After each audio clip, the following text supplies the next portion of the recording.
Hey, what's going on? Keith from Trigger Happy. Going to take a look at two of the most popular personal defense or concealed carry revolvers on the market today. And those, in my opinion, would be the Smith Wesson Airweight or J-frame style revolver, which is the model 638, 442, 642, and even the Smith Wesson Bodyguard all fall within that J-frame category. The other is the Ruger LCR, and this has multiple variations as well, multiple calibers, multiple sighting options. You know, you can have a hammer on the back that you can line up for single or double action, but these are the double action only revolvers that we're going to take a look at tonight because they are the most prevalent, most popular that you're going to find out there. And they're very similar in a lot of ways. Do I prefer one over the other? Yes, and we'll get to that shortly. But both, I will say right off the bat, are outstanding choices. If you're wanting to carry a revolver for concealed carry, both of these will serve you quite well.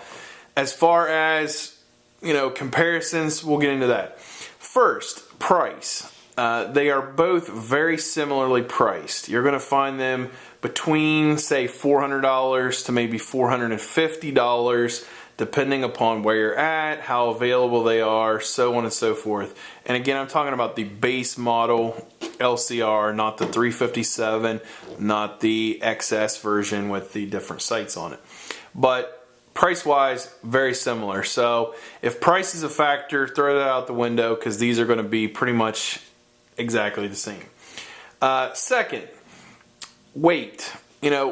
I'm a big fan of having the lightest possible gun with the biggest possible caliber that is easy to manage. And these are very similar. The LCR from Ruger comes in at about 13 ounces.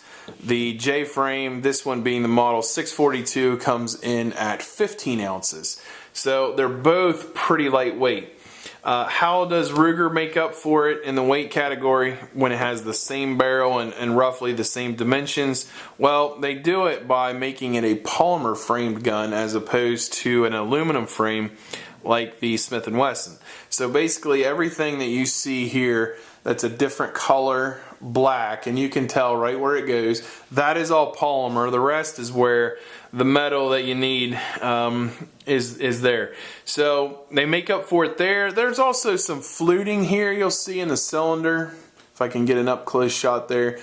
So that saves a little bit of weight there also. But 2 ounces, is it a big deal? Not really. If you're going to pocket carry or carry on a quality holster, I don't find that 2 ounces is going to make or break my decision here.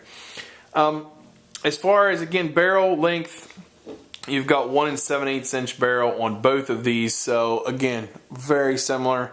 I think it's 1/100 of an inch difference between one and the other. So nothing at all.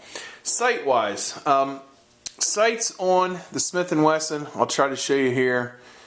Pretty decent sights. Being a stainless model, probably a little easier to pick up in low light conditions because you've got that kind of shiny finish to it. On the Ruger here, and again, I'm trying to do the best I can to show you those. They're all black. I might paint that front sight down the road, we'll see. But the easiest way to get over that with the Ruger is they make an XS version, which is a tritium insert in the end of the blade, so you can basically see it much better.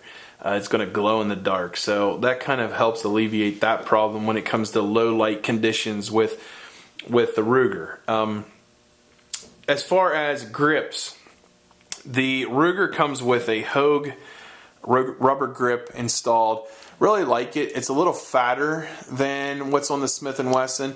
It's got a nice kind of tacky feel to it. I can easily get all fingers on here. No complaints there at all. I like the overall feel of that grip. The Smith & Wesson is also kind of a rubber synthetic grip. Much thinner profile. You'll see that, compared to the, and I'll try to set these side by side here.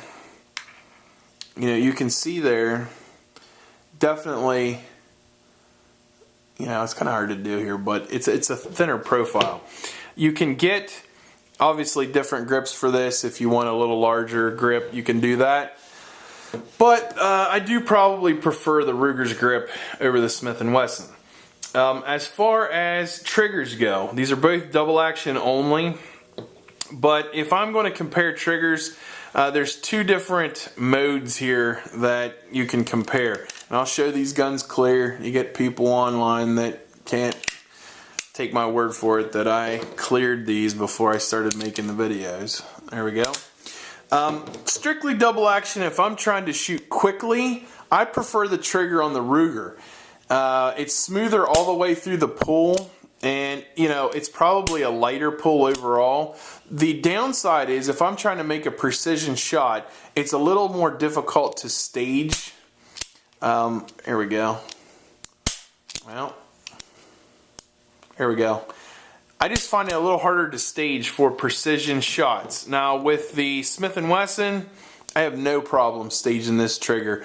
It's a little, again, a little harder pull, but it is so easy to stage. So if I'm trying to make a really, you know, precision shot, there again, I have time, you know, very easy to stage this trigger. So overall, I guess it depends on what I want to do. If I want to target shoot and things like that, this trigger is far, far superior.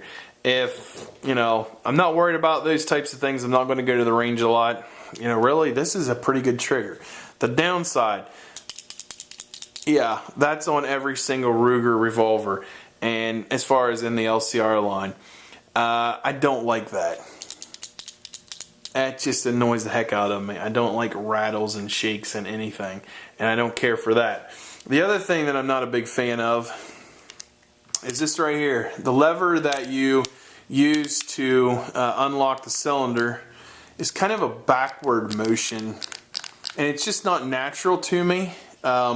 So I'm used to more of the Smith & Wesson style, so it's just not as easy. It's a small button, and again, you kind of rock it backward. Don't care for it. On the Smith & Wesson, you've got a much larger, here you go, and it's a forward motion. It's what I'm used to. I don't have to break my grip. I can easily do it with no problem.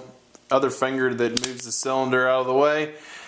I just like it better. This is what I prefer. So when it comes right down to it, which gun do I carry regularly? Well, I carry the airweight. I just prefer it. I shoot it better.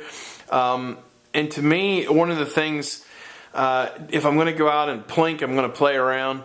The recoil to me is felt much less in the airweight than it is in the Ruger.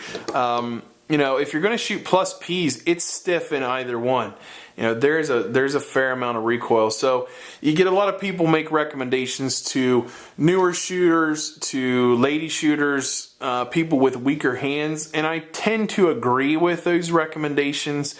However, I always warn everybody, if you think this is going to be out there shooting like Grandpa's 22 revolver, you're in for a surprise, because especially in this gun, you're going to feel it and you're going to know it. So if you're looking for a light recoiling revolver, especially shooting plus Ps, this is not it, certainly. But it's manageable. You know, I'm not going to complain about it too much. I don't have a big problem with it, but other people might. So you know, I pocket carry a lot.